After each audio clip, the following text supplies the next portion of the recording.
এই লোকটা এলাকার যুবতী মেয়েদেরকে ভোগ করে এবং সে নিজেকে ধর্মগুরু হিসেবে দাবি করে।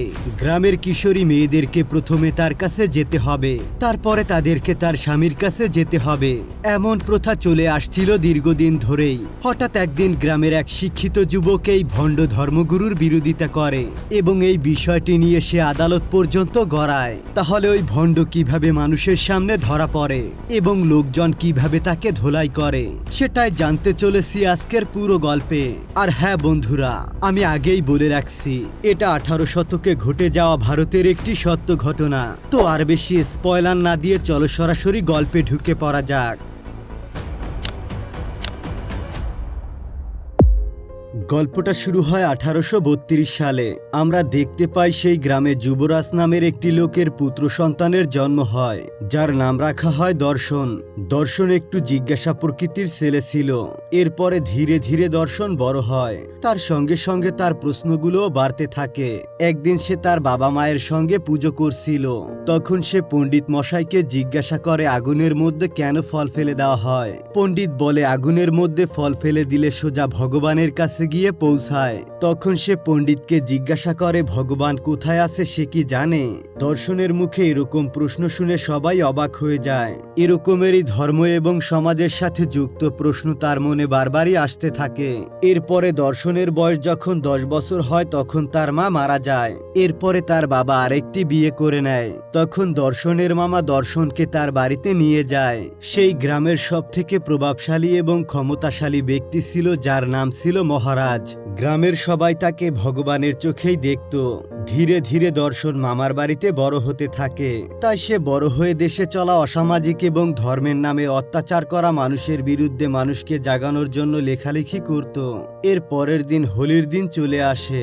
তখন দর্শন তার হবু বউকে রং লাগাতে চলে যায়, যার নাম ছিল কিশোরী। কিশোরী এবং দর্শনের বিয়ে অনেক দিন আগেই ঠিক করা হয়েছে। এরপর দর্শন যখন কিশোরীর সঙ্গে দেখা করে এবং তাকে রং লাগাতে চায়, তখন কিশোরী তাকে বাধা দেয় এবং বলে সবার আগে মহারাজকে আর কৃষ্ণ ভগবানকে রং লাগাতে হবে। এর মধ্যেই সে মহারাজ ভগবানকে রং লাগায় আর হোলি উৎসব শুরু হয়। কিশোরী সহ গ্রামের আরো সকল মেয়েরা মহারাজের সামনে নৃত্য পরিবেশন করে।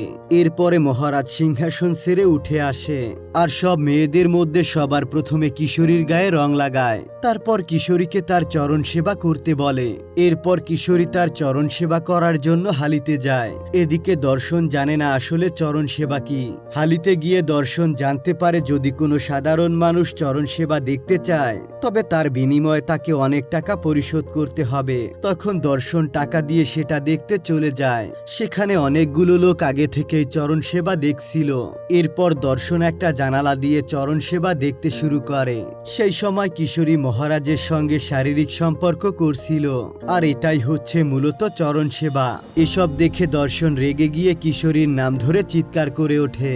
তারপর দর্শন দরজা খুলে ভেতরে চলে যায়। তাকে রুমের ভেতরে যেতে দেখে জানালা দিয়ে চরণ সেবা দেখতে থাকা লোকজন চিৎকার করে বলে, এই ছেলে তুমি ঈশ্বরের কাজে বাধা কেন দিচ্ছ? তারপর সে কিশোরীকে প্রশ্ন করে চরণ সেবার নামে তুমি এসব কেন করছো? কিন্তু কিশোরী তাকে বলে এটাই হচ্ছে চরণ সেবা। দর্শন তখন রাগ করে সেখান থেকে চলে যায়। পরের দিন সকালবেলা কিশোরী দর্শনের সঙ্গে দেখা করতে আসে। এরপর সে দর্শনের কাছে মাপ চায় এবং তাকে বুঝিয়ে বলে চরণ সেবা করতে পারাটা খুব সৌভাগ্যের ব্যাপার, আর গ্রামের সব মেয়েরা কোনো না কোনো দিন চরণ সেবা করেছে। তখন দর্শন চিৎকার করে বলে স্বামী ছাড়া অন্য কারো সঙ্গে এসব করা একদমই অন্যায় এবং পাপ। তারপর দর্শন কিশোরীর সাথে তার বিয়ে ভেঙে চলে যায়। এরপর কিশোরী কাঁদতে কাঁদতে মহারাজের কাছে চলে যায়। এরপর বলে দর্শন তার সাথে বিয়েটা ভেঙে দিয়েছে। মহারাজ তাকে বলে কান্না করার কোনো দরকার নেই, এসব জীবনে ঘটতেই থাকে। এরপর কিশোরীকে সে বলে আজ থেকে তুমি আমার কাছে খুবই প্রিয়। এটা শুনে কিশোরী খুবই খুশি হয়ে যায়। এরপরেই মহারাজ আর একবার কিশোরীর সাথে খারাপ কাজ করে। এরপর কিশোরী সেখানেই ঘুমিয়ে পড়ে। যাই হোক, এরপর যখনই কিশোরী জেগে ওঠে তখন সে দেখতে পায় মহারাজ আর একটা মেয়েকে বলছে তুমি আমার কাছে খুবই প্রিয়। এরপরে মহারাজ ওই মেয়েটির সঙ্গে চরণ সেবা করতে শুরু করে। কিশোরী দরজার ফাঁকা দিয়ে তাকালে দেখতে পায় মেয়েটি তার আপন ছোট বোন। কিশোরী বুঝতে পারে যে তার বোনের সঙ্গে আসলে কি হতে যাচ্ছে। সে দরজা খুলে ভেতরে এসে তার ছোট বোনকে একটা চর মারে, আর সে তাকে বলে সে তার বিশ্বাসটা ভেঙে দিয়েছে। এরপর তারা দুজনে বাড়িতে চলে যায়। এদিকে দর্শন ভাবে সে কিশোরীর সঙ্গে দেখা করবে এবং সে তাকে পুনরায় ক্ষমা করে দিবে। তখন সেখানে একজন লোক দৌড়ে আসে এবং তার সঙ্গে কিছু একটা বলে। এরপর সেই লোকটা সেখান থেকে চলে যায়। আসলে কিশোরী মারা গিয়েছে। সে তার মান সম্মান হারিয়ে একেবারে ভেঙে পড়েছিল, তাই সে বাধ্য হয়ে নিজের প্রাণ নিজেই নিয়ে নিয়েছে। তারপরে আমরা দেখতে পাই দর্শন এই সকল বিষয় মানতে না পেরে মন খারাপ করে বসে আছে এবং কিশোরীর বোন দর্শনকে একটা চিঠি দেয়। চিঠিটি মারা যাওয়ার আগেই সে লিখেছিল। চিঠিতে কিশোরী দর্শনের কাছে ক্ষমা চেয়ে নিয়েছিল এবং ওই চিঠিতে এটাও লেখা ছিল যে তাকে মহারাজের বিরুদ্ধে দাঁড়াতে হবে, যাতে করে কিশোরীর সঙ্গে যা ঘটেছে তা অন্য কোনো মেয়ের সঙ্গে না ঘটে। এই চিঠিটা পড়ার পর দর্শন হাবলিতে চলে যায় আর মহারাজের সঙ্গে দেখা করে। সে মহারাজকে বলে এবার তোমার বিরুদ্ধে লড়াই শুরু হয়ে গিয়েছে, আমি তোমার এই আসল মুখোশটা উন্মোচন করে দিব। এর পরের দিন মহারাজ যে অন্যায় করেছে তার বিরুদ্ধে সে একটা রিপোর্ট লেখে এবং এই রিপোর্টটাকে খবরের কাগজে ছাপাতে বলে। কিন্তু সেই রিপোর্টার দর্শনের লেখা ছাপাতে অস্বীকার করে, কারণ সে মহারাজের বিরুদ্ধে অনেক খারাপ খারাপ কথা লিখছিল। এরপর দর্শন ঠিক করে সে নিজেই একটা খবরের কাগজ ছাপানোর কোম্পানি নিজেই খুলবে এবং সে কোম্পানি তৈরি করার পর তিনি তাদের প্রথম খবরের কাগজ বের করেন। তার কোম্পানিতে একটা লোক কাজ করত। সে দর্শনের কোম্পানির সমস্ত খবরের কাগজ নিয়ে বের হয় শহরের উদ্দেশ্যে, যাতে করে এই খবরের কাগজটা সমস্ত মানুষের কাছে পৌঁছে যায়। কিন্তু রাস্তার মাঝখানে মহারাজের লোকেরা এসে ওই গাড়িতে আগুন লাগিয়ে দেয় এবং তার সঙ্গে সঙ্গে সমস্ত খবরের কাগজ পুড়িয়ে দেয়। আর মহারাজ তখন পুজো বন্ধ করে দেয়, যাতে করে তার সমস্ত অনুসারীরা দর্শনকে দোষ দেয় এবং সব ভক্তরা দর্শনকে ডাকতে থাকে। কিন্তু দর্শন এই সমস্যা থেকে বের হবার জন্য একটা উপায় খুঁজে নিয়েছিল।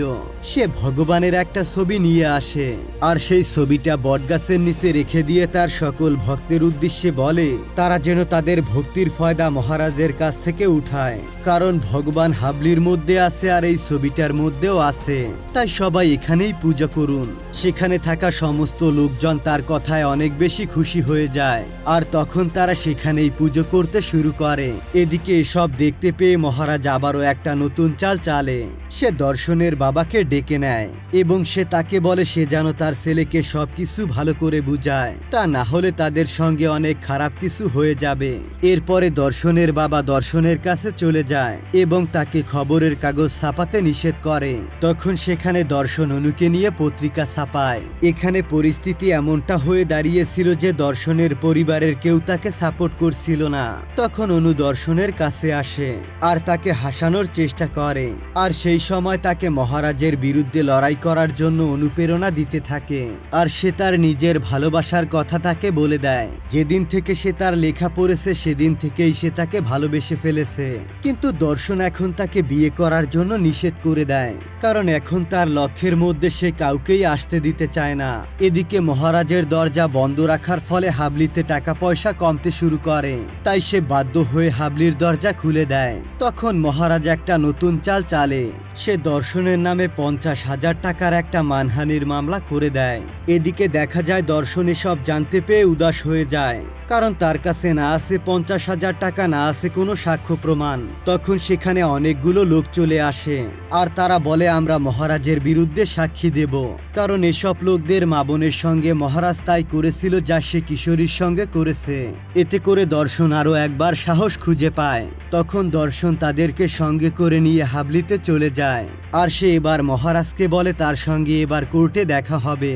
সন্ধ্যাবেলা যখন দর্শন বসেছিল তখন তার কাছে একটা লোক চলে আসে আর বলে যারা যারা সাক্ষী দেবে বলেছিল তাদেরকে মহারাজ ভয় দেখিয়ে মুখ বন্ধ করে দিয়েছে। তারা যখন কথা বলছিল তখন দৌড়ে একটা মেয়ে সেখানে চলে আসে আর তার সঙ্গে বাইরে যেতে বলে। বাইরে গিয়ে সে দেখতে পায় তার খবরের কাগজের প্রেস কোম্পানিতে আগুন লাগিয়ে দেওয়া হয়েছে। এতে করে দর্শন রীতিমতো ভেঙে যায়। তখন অনু তাকে সাহস দিতে থাকে। আর তখনই সেখানে একটা লোক এসে বলে যে মহারাজের স্ত্রী আপনাকে তাড়াতাড়ি দেখা করতে বলেছে। এরপর যখনই সে মহারাজের স্ত্রীর সঙ্গে দেখা করতে যায় তখনই মহারাজের স্ত্রী তাকে একটা ঠিকানা দেয় আর বলে এই ঠিকানায় গেলে তুমি একটা সাক্ষী পেয়ে যাবে। তখনই সে সেই ঠিকানায় চলে যায়। সেখানে গিয়ে আমরা ঘরের ভেতরে লীলাবতী এবং তার ভাইকে দেখতে পাই। সে তখন তাকে সমস্ত ঘটনা খুলে বলে। সেই দিন রাত্রেবেলা মহারাজের স্ত্রী তাদেরকে বাঁচিয়েছিল। সে লীলাবতীকে ওষুধ দিয়েছিল যার ফলে লীলাবতী সুস্থ হয়েছে। এরপর সঞ্জী বলে আমি এবং আমার বোন মহারাজের বিরুদ্ধে সাক্ষী অবশ্যই দেব। এবার দর্শনও বুঝতে পারে আসলে মহারাজের স্ত্রী চায় দর্শন যেন মহারাজের বিরুদ্ধে কোর্টে কেস করে। এবার দর্শন অনেক জোর কদমে কেসের কাজকর্ম করতে শুরু করে। আর এদিকে মহারাজের আবার নতুন করে একটা চাল শুরু হয়ে যায়। মহারাজ গোপনে খবর পেয়েছে তার বিরুদ্ধে লীলাবতী সাক্ষী দেবে, তাই তখন সে লোক পাঠিয়ে লীলাবতীকে ধরে আনে আর তার বিয়ে তার এক চাকরের সঙ্গে দিয়ে দেয়। কারণ কোর্টে যেন এটা প্রমাণ হয় যে লীলাবতীর পেটে যে বাচ্চা রয়েছে সেটা কোনো মতেই যেন মহারাজের নয়, ওই অনাগত সন্তানের পিতা ওই চাকরটা। দর্শন যখন এই কথা জানতে পারে তখন সে অনেক বেশি রেগে যায়। দর্শন আরো রেগে যাওয়ার ফলে তার জিদ আরো বেশি বেড়ে যায়। সে এবার সিদ্ধান্ত নেয় সে মহারাজকে অবশ্যই শাস্তি দিবে। এরপরেই কোর্টের দিন চলে আসে।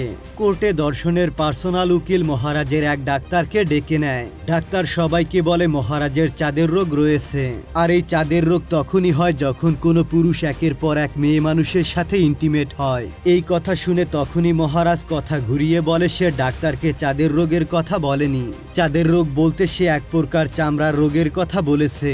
ডাক্তার হয়তোবা শুনতে ভুল করেছিল, কিন্তু তখনই সেই ডাক্তার বলে আমি যদি ভুল বলে থাকি তাহলে অন্য কোনো একজন ডাক্তারকে ডেকে আনুন আর মহারাজের আরেকবার মেডিকেল টেস্ট করানো হোক, তাহলে তো সকল প্রমাণ পাওয়া যাবে।